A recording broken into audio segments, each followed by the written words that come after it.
Welcome to Work in Progress, a podcast series where I pick the brain of thought leaders within the field of people and culture. My name is Pernille Brun, and in these talks we explore the latest trends shaping the future of work and the evolving landscape of modern organizations. In this episode, I'm speaking with Charlotte Kure Juul, who is EVP/CHRO at Adform.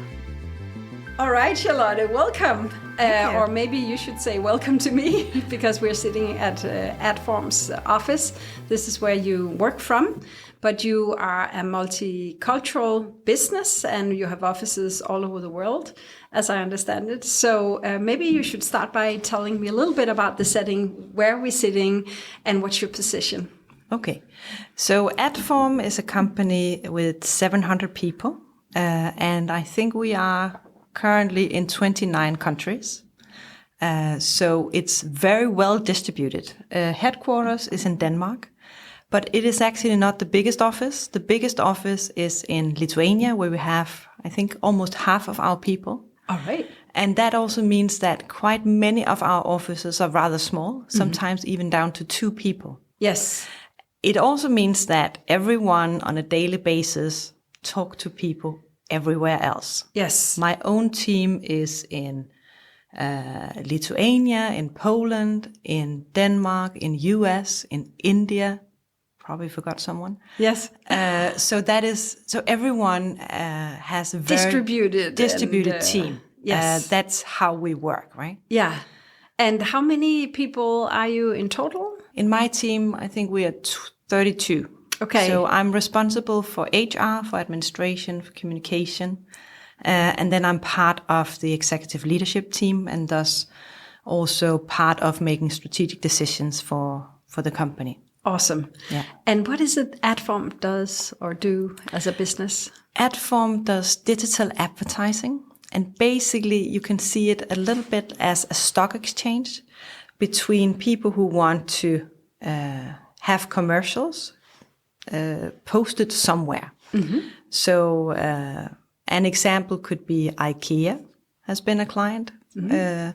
And then maybe on the Danish TV channel TV2. So making that match. The connection. The connection. Mm-hmm.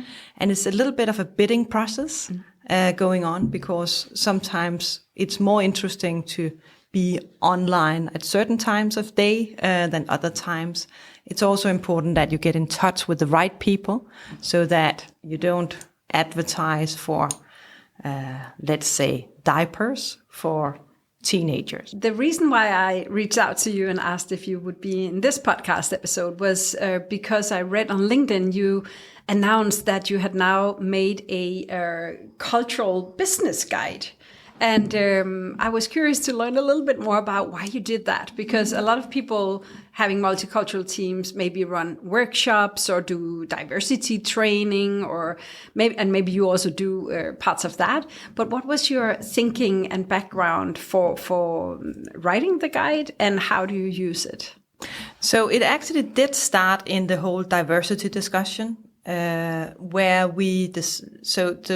as every other company, we were also learning from the Me Too movement and so on, and we discussed what to do. We decided to make it a little bit different than all these harassment policies coming up. So we decided to make a respect policy, taking the more positive standpoint in saying that if people respect each other, then we don't have these problems, right? So the basis for everything is that respect. And then the cultural guide came from a starting point and saying, sometimes when we bump into each other as colleagues, it's not intentional. Of course, sometimes it is, and you have someone who's rude or behaving as an asshole or whatever, but that's quite rare. But quite often it is because people come from different backgrounds and they don't recognize that this is rude in a certain culture. Okay. So that's where it came from, that we wanted to support that respect policy with something quite tangible to make people avoid these situations where they, without thinking about it, step on someone's toes. And personally, I've done that as well. I have many situations where it happened, because in Denmark, as you know, we can be quite sarcastic, and sometimes we think we're super funny, and then it bumps into other cultures where they take it seriously, and they don't get that we say these things for fun, and they take it serious, and then they actually get offended or scared. And one of the things I had to learn was that the combination of the Danish sarcasm together with my role at a very high level in the organization, I have to be super careful on what to do, because my Danish way of doing things, I take for granted that we are always at eye level, that everyone are equal. That's my Danish culture. But then I suddenly have employees in India, and that's just not the same. No, so you have a concrete example of you bumping into a situation there where you were misunderstood, or what happened? Yeah, it was actually 3 years ago. We started an office in Mumbai, India. First thing we did was that we hired the new managing director. And then we wanted to set up the team. We wanted also to hire an HR person. That has turned out to be quite difficult, because HR in India is relatively different from HR in Denmark or in Europe, and then we had many interviews. We even had an HR manager who stopped again very quickly, and then in an online meeting, I said to that managing director, I said, you're scaring away all the HR people." And then it was just a funny joke, and I thought I was super funny. Yes. Then afterwards, I learned from his manager, who's my colleague, that he got super scared, and he thought like, okay, if HR is against you, then your job is at stake. And so he got super scared. Yes. And I simply had to spend the time calling him and say, "I'm very, very sorry. Yeah. This was just a bad joke. Yes. I very much respect what you do. I totally believe that you're doing your best," and so on. Yes. But I had to say it out loud. Yeah. Because in his interpretation, my joke was quite serious. And how did you learn that? How did you find out that he was actually offended and got scared? Because I was lucky enough that he felt comfortable enough saying it to his manager. Yes. Who is Danish. Then, yes. And didn't have any trouble coming back to me and say, yes, something went wrong here. What happened, right? So you kind of had a little bit of a security in the system to make sure that it would be raised when things like that arise. But you can say, when you work online with people who are many thousand kilometers away, you don't always see that. No. Maybe you don't even discover that it happened, right? Yeah. And then you will just have people starting to act in weird ways, or potentially leaving the organization because they think they have a rude HR director. Yes. No, but that could be the consequence, right? Exactly. So you had experienced it on your own, and then you said some of these problems that can arise when we have many diverse backgrounds working together in a day-to-day business. Did you have any surveys showing you that things were difficult in certain parts of the organization, or was it just something you wanted to prevent, or what was the need? So we have a pretty good overview of, I call it the happiness of our organization, because we do pulse surveys every month. Yeah. And we follow up quite tightly. So it did not come from a starting point of we have a big problem, but it did come from that starting point of the whole Me Too movement, and I wanted to prevent things from happening. So that's also why our policy includes things around how we will handle in case there's a situation. Because things will happen. It's a big organization, it's still growing. Things will happen. We know that. Yes. So let's be prepared for that. And then instead of just looking at the numbers and all the problems, let's discuss what can we do to prevent things. And again, coming from that positive mindset, in the way that I very much believe that most people come to work. They want to do the right thing. They want to be good colleagues. They want to perform. They want to make good decisions. And then sometimes they bump into they don't make good decisions or they do something to offend others. Yes. But the more we understand each other, so this is only one out of many things we do to enable teamwork. Great. So we have the cultural guide, which is also a dialogue tool, in my opinion. It's something that we can put out in teams, and then we can take discussions. And we have made little exercises to make with teams, where you basically stand on a line. So one of I did it in Czech Republic right before Christmas, where we actually had a conflict between some people from the local culture, and then there was someone from a different culture there. And not all the trouble was related to that, but some of it may have been.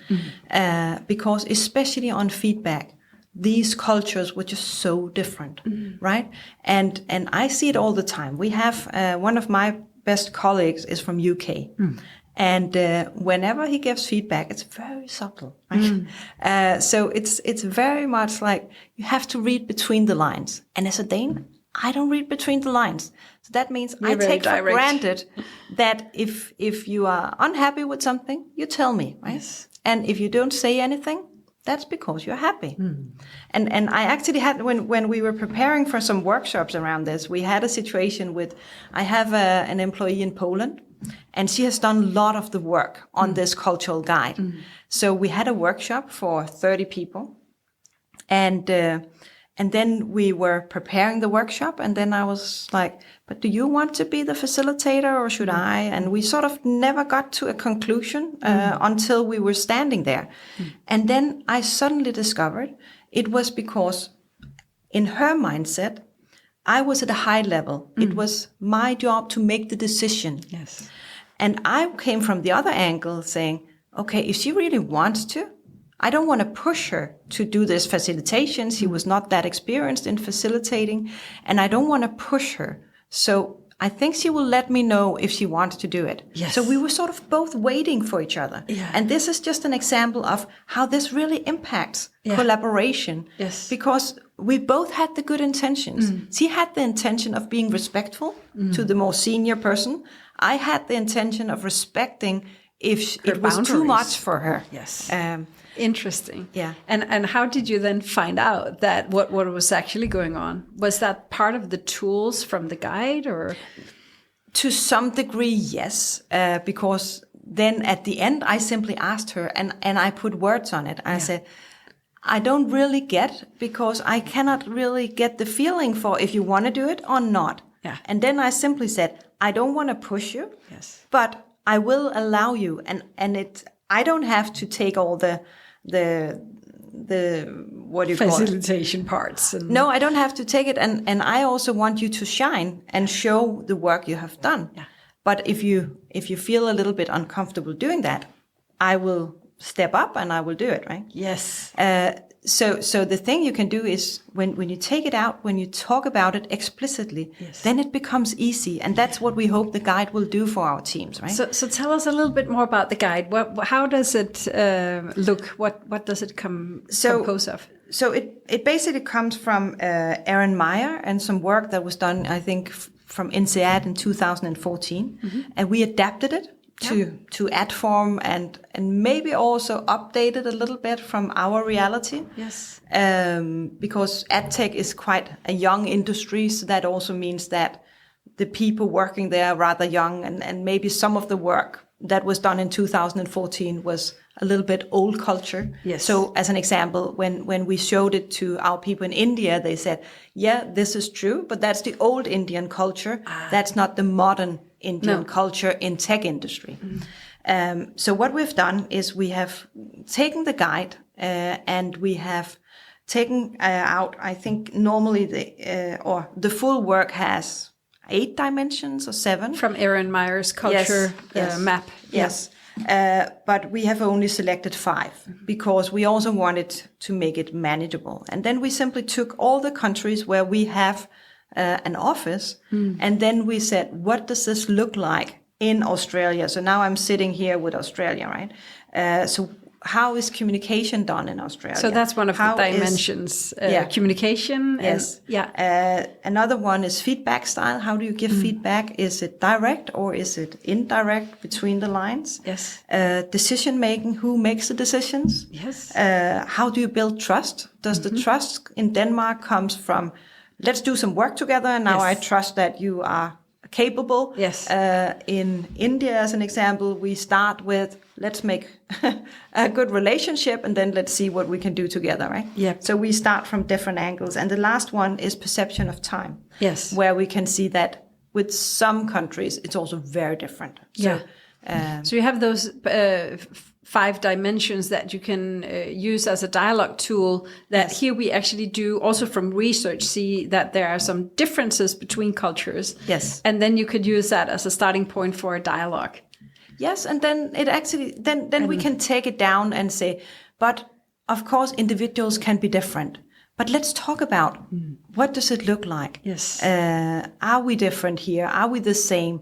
Are we bumping into any trouble? So one of the things that often happen is if there's very different perception of time, then the Danes and the Dutch people and the German people say, why is this person not showing up on time? Mm-hmm. And for someone from India, just within the same hour is showing up on time, right? No, but it's just a very different perception. Yes. And different habits. And having traveled a lot in India, I also understand why, because you would never know whether it would take you an hour or 3 hours to get to the office. Yes. It's impossible and there's nothing you can do. Yeah. So of course they need to have a different perception of time, but we need to collaborate. Yes. And we also need to ensure that we have a balance so it doesn't become a dictatorship from one of the cultures. Exactly. But then there are, of course, also things that we say, but this is the way we do things in Adform. Yeah. So I think it's also an important starting point that you don't just make a cultural guide that has to do with geographical differences, but the starting point actually needs to be, who are you as a company? Who do you, what is the strong culture you have? And that you would like to nurture and see grow. Yes. Yes. Yeah. So the cultural guide consists of chapters, or what we could call it, from the different offices in the different locations, and then explaining the dimensions seen from that perspective, and then you compare it to what you want to see as a culture. And then we sometimes use that cultural map with teams to basically say, okay, we have people from 4 different geographies here, or countries.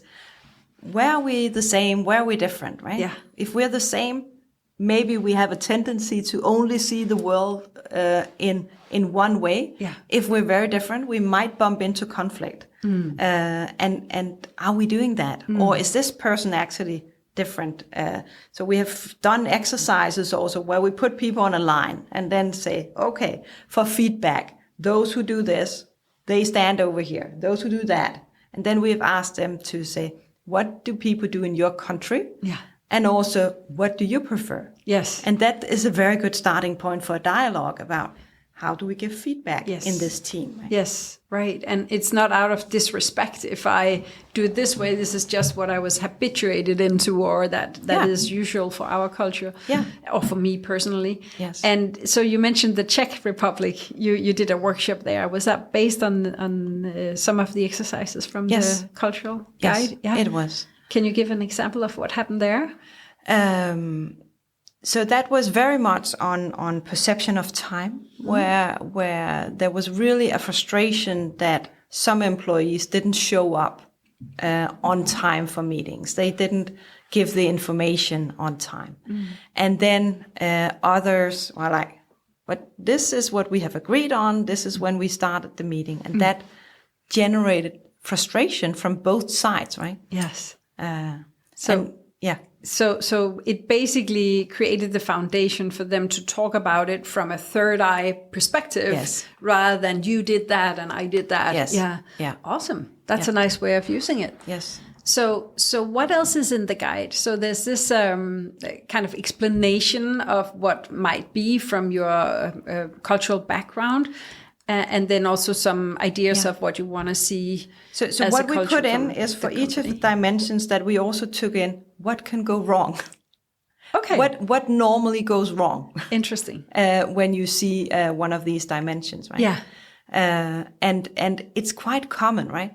That when you have a very direct feedback culture, it very often goes wrong that people see you as rude if they come from a different culture. And the other way around, that people feel that you don't speak up and they don't get the message if you sort of wrap your feedback in a very nice way. Yeah. Okay. And so how long is the guide?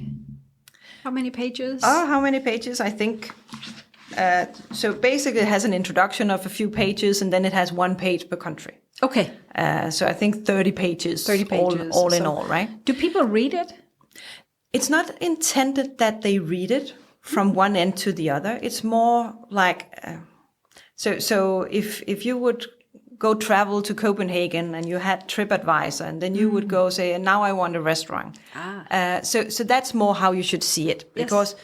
I don't expect anyone to be able to say, this is how they do in Australia. I don't think that makes sense. No. But if I have a meeting with someone from Australia and it's a new colleague maybe, or even a client, then it could be before the meeting, maybe I read and say, okay, so I have the guide on this is what the Australians look like. And then I know my own style, profile and style. And then I can say, okay, we are very different on communication, or we're very much the same. So let me just be careful. Yep. And the intention is not that we decide that one way is better than the other, because I think when you work in an international company with people from so many different countries, you have to meet somewhere. You have to meet somewhere, right? So what is your advice? Is it then to meta communicate, for instance, like you did about, what's going on and what you are perceiving, that we might misunderstand each other here because I want you to facilitate this, but I don't want to push you. And there the answer kind of was you bringing it up at that level where you could I think speak about it. that always makes it easier, right? And the hope with the cultural guide is basically to make that dialogue easier. Yes. Because it is difficult. And especially if you talk with someone who is at a different level than yourself or very remotely, right? I can see that just because of my role and I'm part of the executive leadership team, there are things people don't dare to say to me. Yes. Right? So having a tool that makes it a little bit easier, and I need to be aware. So I think it's also a personal thing that we will teach our leaders to say, okay, because I'm more senior, I have to be aware that people from Poland, people from India will take everything I say quite seriously. Yes. So I need to be really careful on what I say. And I have to stop being sarcastic, maybe in certain surroundings, especially with people who are much younger than myself. Yes, exactly. So you said that this is just one tool in the toolbox, or all the different initiatives you have around culture at Adform. And so I guess it supplements your employee handbook and other initiatives you have. What else are you doing to mitigate conflicts, but also help people work well together across backgrounds and cultures? So we are doing quite many things. So we have, I think you could say in HR, we have quite many things on the shelves. And we always try to say, what's the problem? And then what's the right solution here? Yes. And that we can only discover when we have the dialogue with the manager and say, what are they struggling with? Or what's the ambition? What do they want to do even better? Yes. We also do assessments of people's personalities because team roles is a different angle on the same thing, basically. But that's a more personal aspect that also works where people are just different because they're different people, and we can talk about what are the different roles they prefer to take. Because you can say sometimes the cultural clashes are not geographical. Because if you have a salesperson and a software developer, you That's definitely also difference. have a big clash Yes. in culture, right? Yeah. So in my opinion, you need to have quite many different tools in the toolbox so that you can take out the right tool for the situation. What we do to keep track of how things are going in different parts of the organization, we use this pulse survey that we do every month. And actually for the cultural guide and the respect policy, we actually added a question now, which basically says, do I feel we have a respectful culture in Adform? And then the intent is that if results show something, we will come out and we will have the dialogue with the team and say, okay, What's going on? what's going on? Is there anything we can do to help you? Yes. So, and then it might be a workshop on culture, but it might also be a workshop on team differences, or it might even be conflict management. Yes. So we never know before we dig into further details. What's actually going on? No. Great. And so the reason why I asked you if people read it is that we've heard or gotten the feedback sometimes within P&C and HR that we write all these, nice brochures or guides, and no one reads them, and they're just there on the shelves. So what were you thinking when you started out the dialogue around creating or crafting this guide, and how was it received in the organization when you told about it? So when we launched it, there was actually a quite positive feedback from the employees. They were quite excited about it because it is difficult to work in an international organization. You do bump into things sometimes, and having a tool for making that easier, they thought it was helpful. But I think it also builds on a general principle we have in HR and Adform, which is keep it simple. Never ever make it something that's super complicated and that ends up on the shelf. And then there is another aspect, which is we need leaders who can drive the things we want to drive. And that is why we have actually spent the past 4 years investing quite a lot of time and energy in educating our leaders. So they really understand it's their job. It's their job to make sure the team is, that people are collaborating in the team and delivering. It's their job to ensure that the way this team works is also working together with a team from another department. And that mindset we have spent 3-4 years building. Okay. And I think we've come to a point where I'm really trust that no manager in Adform would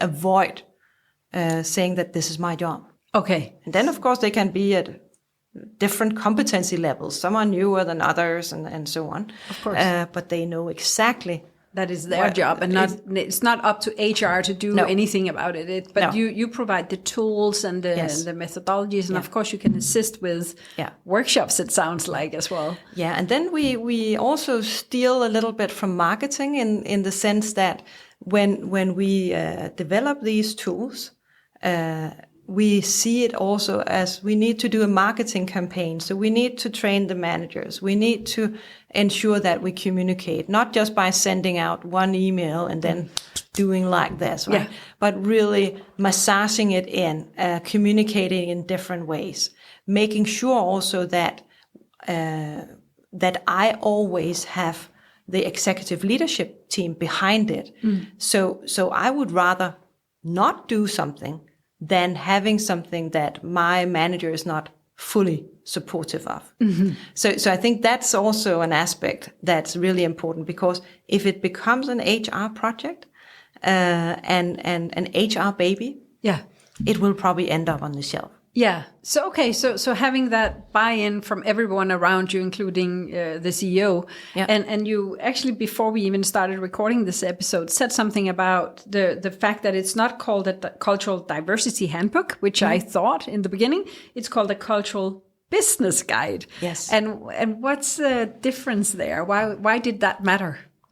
It's actually the same with our respect policy. It came from saying we are an ambitious company. To achieve the goals we have, the ambitions we have, we need high performance. High performance only comes from strong teams in a very complex world. Strong teams only come from people who work well together and respect each other. So that's why it's a business guide. It's not for you to go traveling to Turkey and then having a nice time over dinner and understanding people better. And it's also not about, do I give a handshake or not? It's about dimensions that are very relevant in day-to-day collaboration. And business, yes. It sounds like, yeah. Yes. So you do better business when you collaborate better yes. together. So it's through that lens you look at it. Yes. Wise. Yeah, I like it. So the whole beginning of our talk today was very much about how you came to the conclusion that it would be a good idea to write this guide. And I forgot to ask you in the beginning, so working with multicultural teams and people from different backgrounds, it sounds like, there might be misunderstandings, there might be trouble, there might be problems. What are the ups of it? What are the pros of having a multicultural workforce? So I think I've been working with people from everywhere in the world since 2007. And I cannot go back to only work with people from Denmark, because it's so inspiring to have your perception of the world challenged. And let me give you an example. First time I was traveling to Malaysia, then I went to this little market, and there was a little art exhibition. And then there was this picture showing the 3 seasons. And I was like, but there are 4 seasons. And what I really discovered was that even the things you really take for granted are not the same in different parts of the world. And that really shows me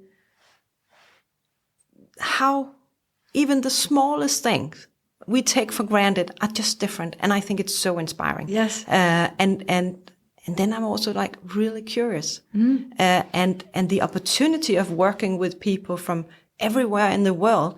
And it's not about, when you travel as a tourist to different countries, you sort of see the glittery surface, right?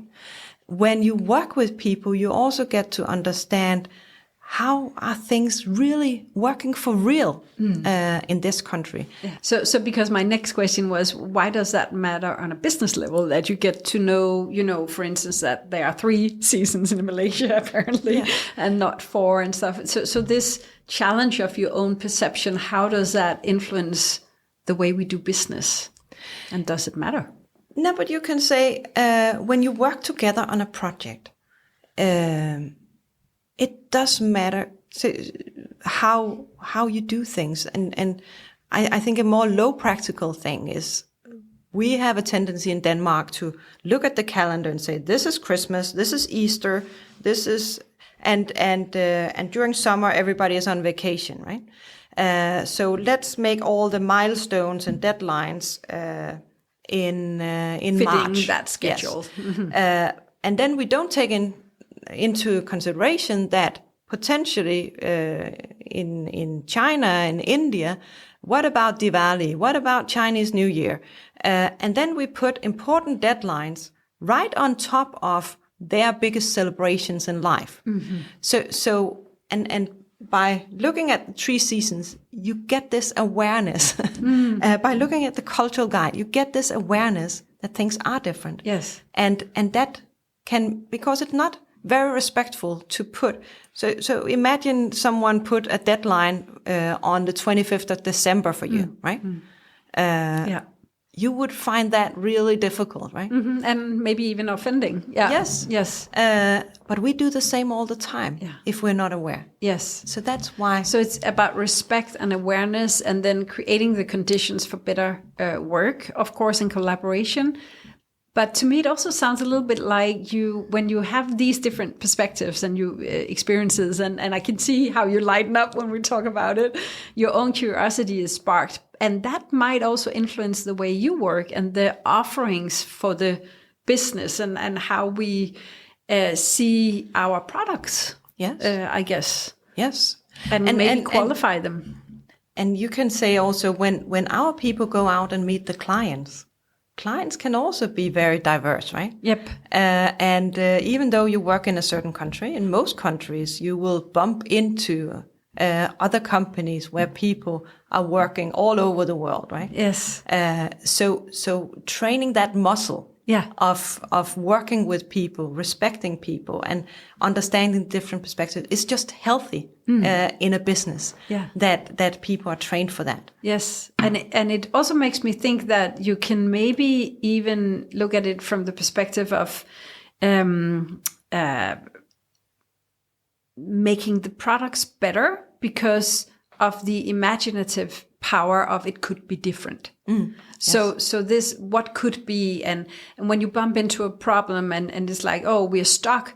No, it's because we're only doing it one way. There are many other ways we could do it. This is maybe also what it opens up for. It makes and me it also opens up for, so if you have clients all over the world, a little thing like, what are the working hours in different parts of the world? It can be very helpful to have someone in a different time zone who are willing to work. It can also be helpful to have someone who is not concerned about working on Christmas Eve because they have a different religion. Yes. And it's not a sacrifice for them to work on Christmas Eve because it's not a national holiday anyway. Exactly. So it helps us get unstuck in a way, right? Yes. I actually never thought about it that way before. It's interesting. So to really implement things like this, so first of all, you need the leaders to also train that muscle themselves. Yes. And then it's also a really good idea to have a team. In my case, it's the business partners who also get it and can help, right? Yeah.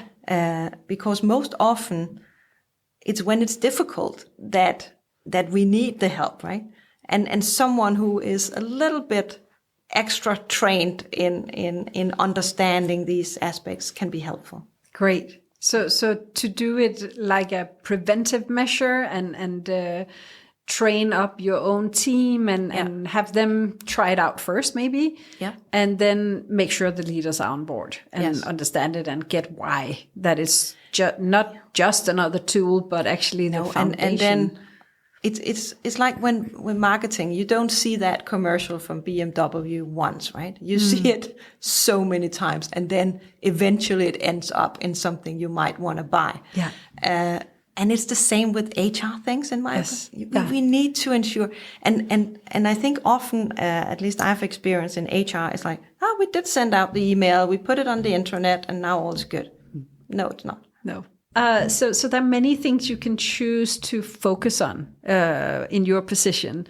And how come you chose this lens and this part? I know that you have many other things on your plate, of course, but this is it's particular interest to you, it seems like. How come? No, but you can say, so when I came to Adform, that was a little bit more than 4 years ago. There were so many things we needed to do. And then we started building the foundation, cleaning up the different processes. In my opinion, the most important part was actually to build a leadership mindset all over the organization. It was also to create a communication platform. So an intranet we also needed to build. And then there was a lot of training that need to happen, project management and so on. So it's building on top on things. And that's, so I just think we came to that point, and then combined also with the trends in the market of all this talk about harassment. And I really felt that that's the wrong perspective. Yeah. If we talk about harassment, that's what we see in every corner. If we have long legal documents listing all the things you're not allowed to do, I don't think it's helpful. So I wanted to make it helpful. And that means I wanted to change the perspective into something. Let's talk about what we should do, not that we should not do.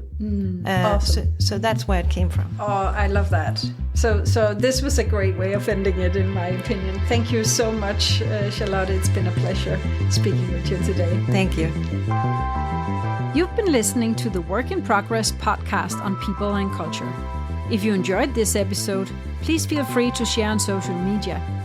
For more resources on people, culture, and working in a modern world, please visit getsession.com and check out our articles, guides, webinars, and more. Thanks for listening.